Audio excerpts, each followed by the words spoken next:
Hi everyone, Lisa Haven here, and I've got huge news to share with you and something that you're definitely not going to want to miss. Now, I've done a few reports over the years specifically on EMP, electromagnetic pulses, and CMEs and the threats that they pose, solar activities in the skies.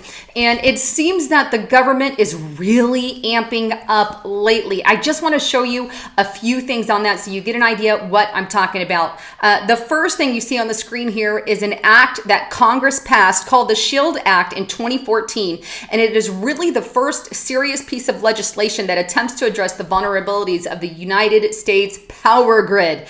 In other words, our power grid is very vulnerable. And quite frankly, if something were to happen with the power grid, you guys know my husband works for the electric company. We're talking 4 to 10 years to fix that. Here's another one. These are just a couple of exercises I want to throw out. An exercise done in February 2016 and where the Nationwide Air Force and Army COMEX Communications Grid Down exercise. Here they practice what would happen in the event if the grid went down. Another drill, amateur, that was done with amateur radio operators in 2015 to prepare specifically for a mass CME from the sun. And you can see that in the verbiage on the screen. Also, right before Obama left office, he made sure to pass an executive order just before Trump got in, which is intriguing. But it was to coordinate efforts to prepare the nation for space weather events such as solar flares, EMPs, that kind of thing. And then we know that Trump, while he was in office, he revived the National Space Council, just kind of get information at what's happening out there. And most recently, I did a video on the FEMA unpublished report. It wasn't really available to the public, but it's the mitigation until now, obviously. But it's mitigation strategies for FEMA command control communications during and after a solar superstorm, in which that one dealt with what would happen in 1859 should another Carrington-Hodgson event happen. Now with that, we've heard Janet Napolitano, Department of Homeland Security, James Woolley, all talk about a cyber attack on the grid and the repercussions of that. So knowing all this information, and really, I'm not sharing all of it, I felt an urgency to bring on a specialist. In this case, I have with me Solarc specialist, the main director of Portable Solar, Tim Brennan. And you guys are going to absolutely love the information that he has to share. But Tim, are you with me over there? Yeah, I'm here. Awesome. Well, you are at solarc.us, and I know that you provide power through solar generators. And the reason I wanted to bring you on is because yours is EMP proof. So in the event of an EMP, your house and most of your appliances are going to be kept safe, unlike the other solar companies that just put them on your house and completely hooked to the grid. Yours is different. And I thought this guy really knows his stuff. Can you give me the rundown on what's happening? Is there a real threat? Well, actually, North Korea is really they were doing nuclear tests of nuclear warheads a couple times last year. So they've been focused on EMP type super weapons. And now they're working on their delivery mechanisms. And if we actually pull up slide 1, you'll see that just recently they were able to test one of their ICBMs that could reach, before they couldn't touch the US, now they'd be able to hit Alaska, and very shortly they'll be able to hit the mainland of US, both the West Coast and the East Coast. So we're seeing them very focused on ICBMs, and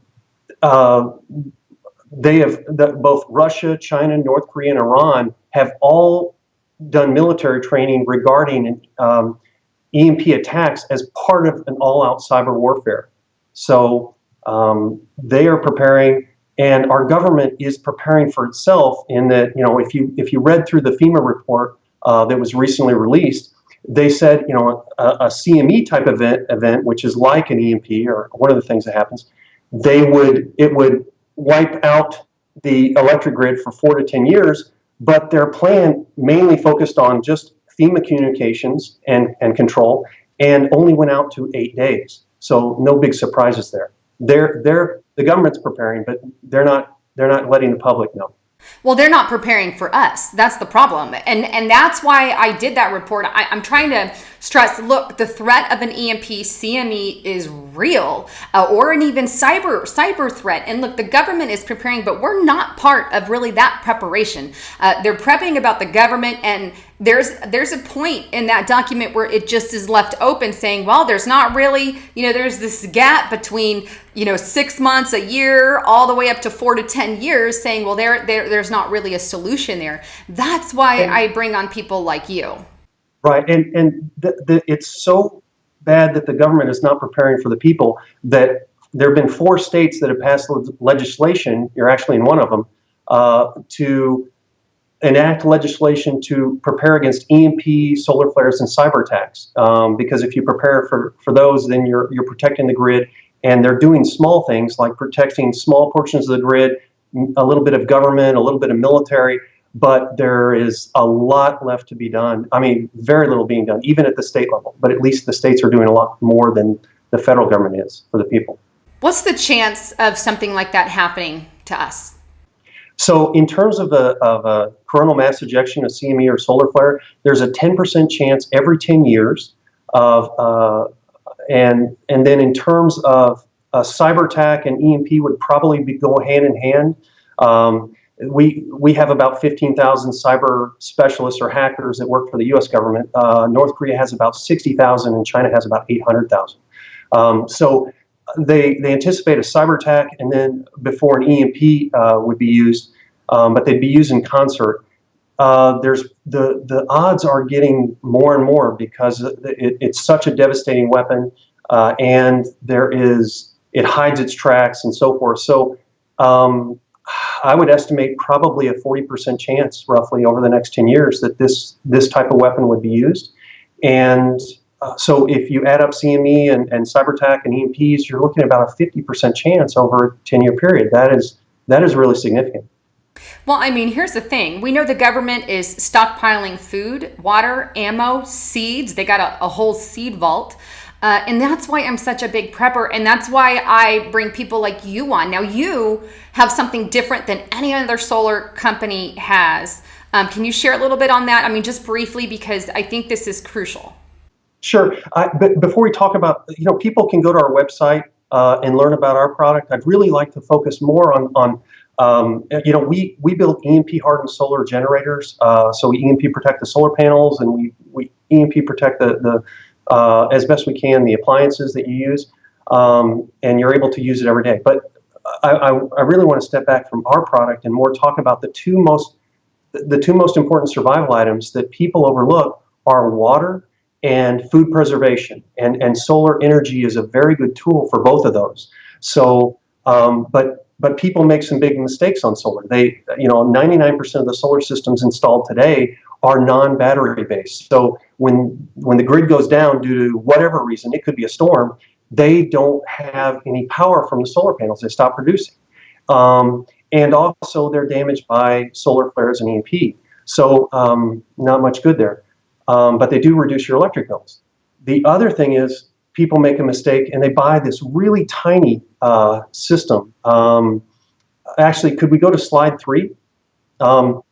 They buy a really tiny battery-based system where it has very small number of solar panels, and they say, oh, it's a 1,500 watt generator. Well, that's the inverter power, not how much it can generate off the sun.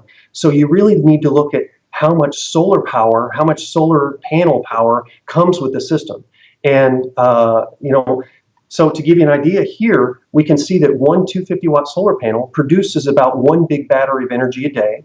And that is equivalent to the amount of energy that 2 people working hard in the field all day long could generate. But they'd have to also consume an extra 2,000 calories of food per person. So that gives you an idea of a solar panel. And these solar panels last 50 plus years these days. The battery's at least 10 years. So you can just have solar energy work for you and do a lot of the things that you need. So if we move on to slide number 4, you can see that for just the key essential items, a refrigerator needs 2 panels or 2 batteries of energy a day. So that's 500 watts of solar. freezer needs one, some fans, so 6 panels or 1,500 watts of solar panels and 4 batteries can run, a lot of emergency lighting for average usage, TV if need be, a PC, and some basics. So those are the key things. Don't get a really tiny system unless you're just trying to run your laptop or your iPhone. Yeah, that's the thing with solar. I mean, these people get scammed out of money. You say, yeah, it's good for your house, but it's totally only reliant on the power grid. And in the event that something happens, all their stuff is still going to go out. Where yours is easy hookup. You save cost because it can be installed on your own. But it's basically a system that plugs into your house or hooks up to your entire house, and you can run on it, use it. And so whenever an EMP happens, your house is going to be safe. So it's not like you have to put everything in a Faraday cage. It is your quote Faraday cage, to label it that way, but on your house. We use multiple different technologies to save the solar panels, to save the electronics, and to save your appliances. So that it can, we use military designs to EMP harden our system.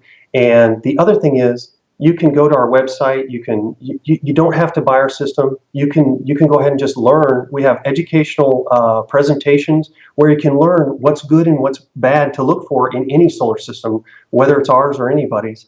Ours just happens to be very specialized in terms of protecting against EMP and solar flares. Now, also, he is offering free consultations if you guys want that, and I'll leave the number below. You can see that on the screen. But back to what, just a few final thoughts on an EMP itself, because look, we have North Korea, we have these kinds of threats are real threats, and I think they often get sidelined. I mean, there's other threats out there. We have nuclear threat and Yellowstone threat, natural disaster threat, but I think at the top of the list, would you put an EMP cyber attack at the top of your list of what we're most vulnerable for? I mean, there's so many things, and that will obviously cascade into a lot of other things. But here's the thing: when our government leaders are preparing for this kind of thing, when Janet Napolitano comes out, James Woolley comes out, and many from the Department of Homeland Security come out and say, hey, be ready. We're very vulnerable for a cyber attack, specifically on our grid. And they're passing executive orders. They're not passing executive orders for, say, Yellowstone or, passing executive orders on other things. But I notice that they are a little bit more antsy about EMP. Is that true? Yeah, we actually build EMP generators for test purposes. And when we go to other facilities to use their EMP generators, the U.S. government has bought up years worth of time on these EMP simulators to harden some of their own electronics for EMP. So they've geared up over the past couple years, focused, consuming a lot of the test time there. And in addition, buying up just about all the EMP bags that they can buy. So they are very concerned about this. If you go to the Department of Homeland Security, cyber attack is one of the most concerning things to them. Both cyber attack and EMP. So anyway, all we're suggesting is please educate yourself and please buy a decent system. Don't buy something without batteries. Don't buy something that is too small to just run your iPhone. And please also focus on a source of water.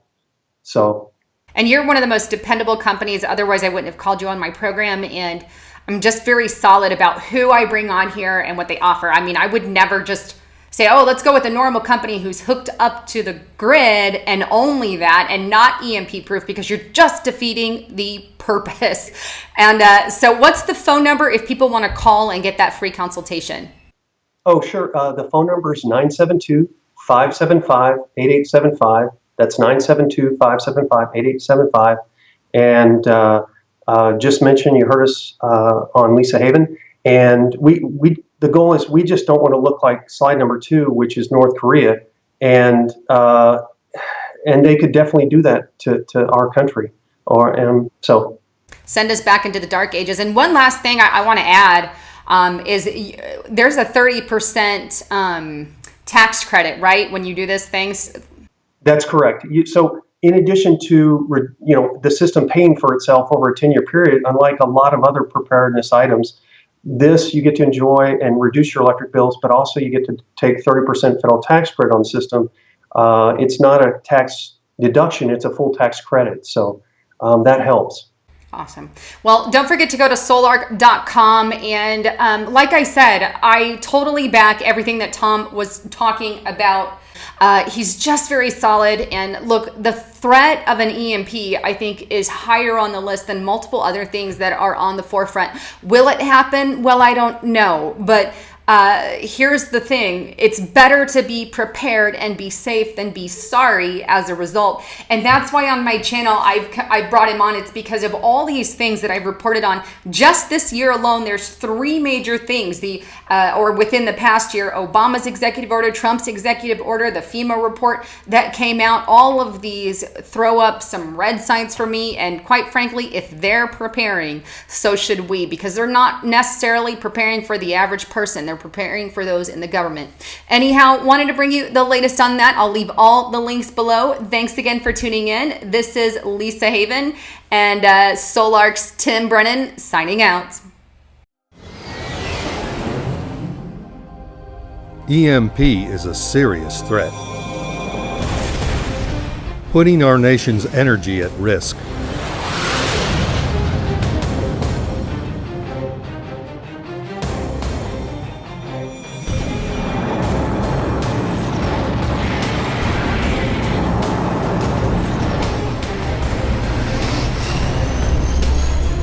When the power grid fails, Solarc protects and instantly powers your critical appliances.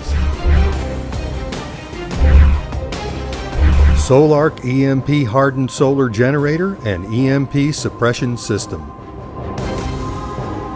Energy insurance for your family.